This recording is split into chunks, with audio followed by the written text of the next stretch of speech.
বানাবো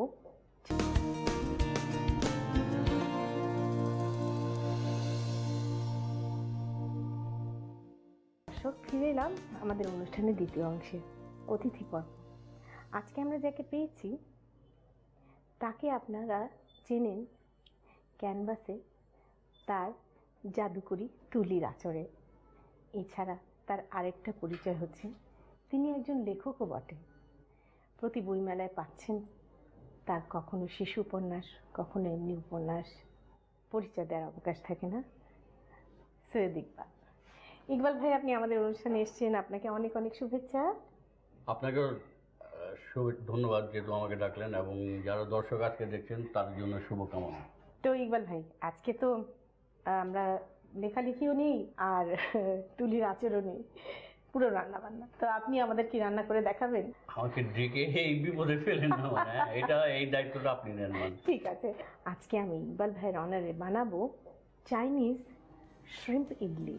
এই Chinese shrimp idli করার আগে আমরা একটু দেখে আসি এটা করতে কি কি উপকরণ লাগে। চাইনিজ শ্রিম্প ইডলি তৈরি করতে আমাদের লাগবে সুজি 1 কাপ, টক দই 1 কাপ, চিংড়ি মাছ কুচি 1 কাপ, চিকেন পাউডার 1 টেবিল চামচ, গোলমরিচ গুঁড়ো 1 চা চামচ, ম্যাগি সিজনিং সস 2 টেবিল চামচ, আদা বাটা 1 টেবিল চামচ, রসুন বাটা 1 টেবিল চামচ, পেঁয়াজ পাতা কুচি 1 কাপ, পাকা মরিচ কুচি 2 টেবিল চামচ, চিনি 1 টেবিল চামচ, খাবার সোডা আধা চা চামচ, সেসিমি অয়েল 1 টেবিল চামচ এবং লবণ স্বাদ মতো। এখানে দেখতে পাচ্ছেন আমি সমান সমান পরিমাণের সুজি এবং টক দই নিয়েছি, কারণ ময়েসটা আনার জন্য টক দইটা খুব জরুরি।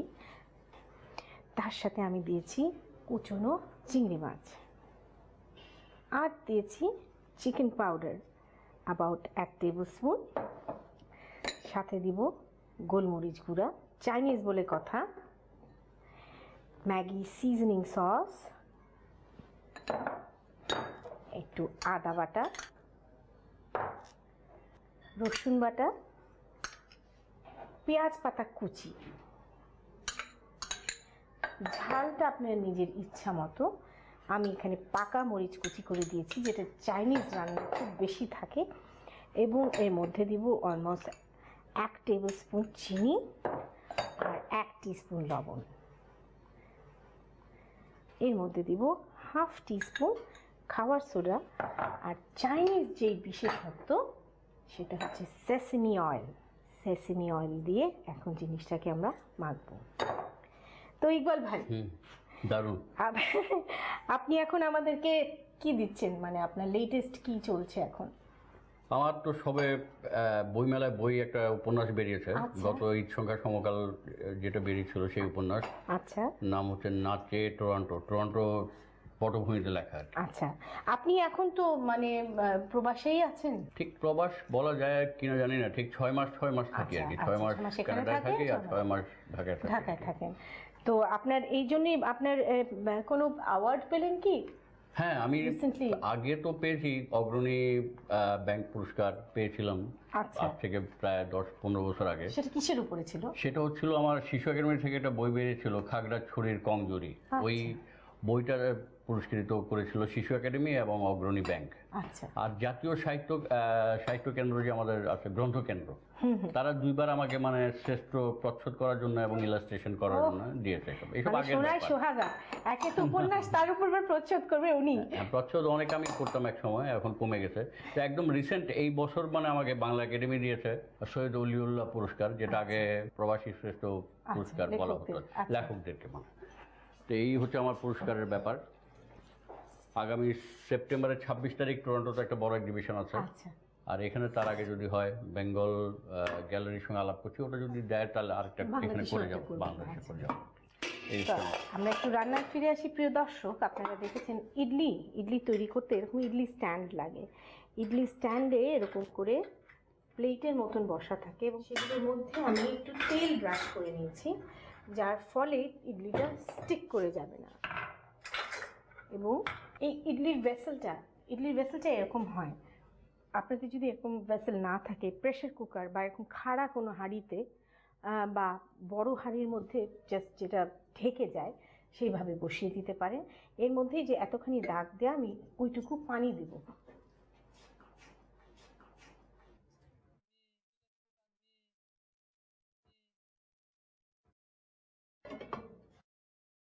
তো ইকবাল ভাই আপনার এই প্রবাসে আপনি 6 মাস থাকেন, আপনার পরিবার কি প্রবাসেই আছে? হ্যাঁ, আমার স্ত্রী এবং একটি মাত্র আমার মেয়ে, কন্যা সন্তান। হ্যাঁ, আমরা সবাই ওকে চিনি, উর্মিলা। সে অনেক ছোটবেলা থেকে আমরা বিভিন্ন বিজ্ঞাপনে ওকে দেখছি।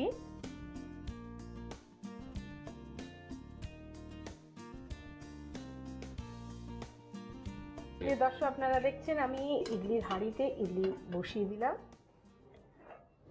এবং এখন আমি এটাকে ঢেকে দিব এবং এতে জাল দিব। প্রিয় দর্শক, এটাকে আমি বসিয়ে দিলাম 15 মিনিটের জন্য। আমরা তাহলে ফিরে আসছি 15 মিনিট পর।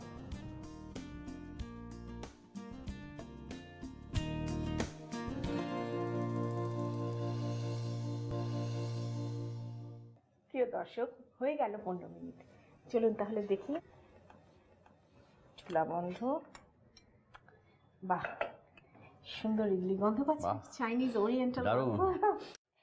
এটার একটা মজার ব্যাপার হচ্ছে কি ইকবাল ভাই, আমি একটা ফিউশন তৈরি করেছি এখানে। হ্যাঁ, এটা মানে ইডলি বলতে কিন্তু বোঝায় একেবারে টিপিক্যাল সাউথ। আপত্তি অবশ্য নাই, কিন্তু আকর্ষণ রয়ে গেছে আপনি সামনে যেটা দেখলাম, তার মধ্যে আবার ফিউশন। এই শোনার পর এটা তো খেতেই হবে, খেতেই হবে। আগেই খেয়ে দেখবেন আপনি। একটু chilli sauce, sweet chilli sauce দিয়ে এটার সাথে ভালো যাবে। বাহ, এখন একটু ট্রাই করে দেখেন।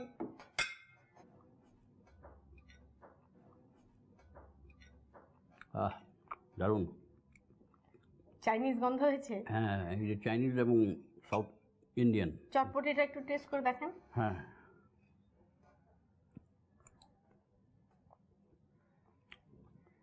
আপনার চটপটিটা তো অন্যরকম, মানে সাধারণ গড়পড়টা চটপটির থেকে একটু বেশি চটপট মনে হয়।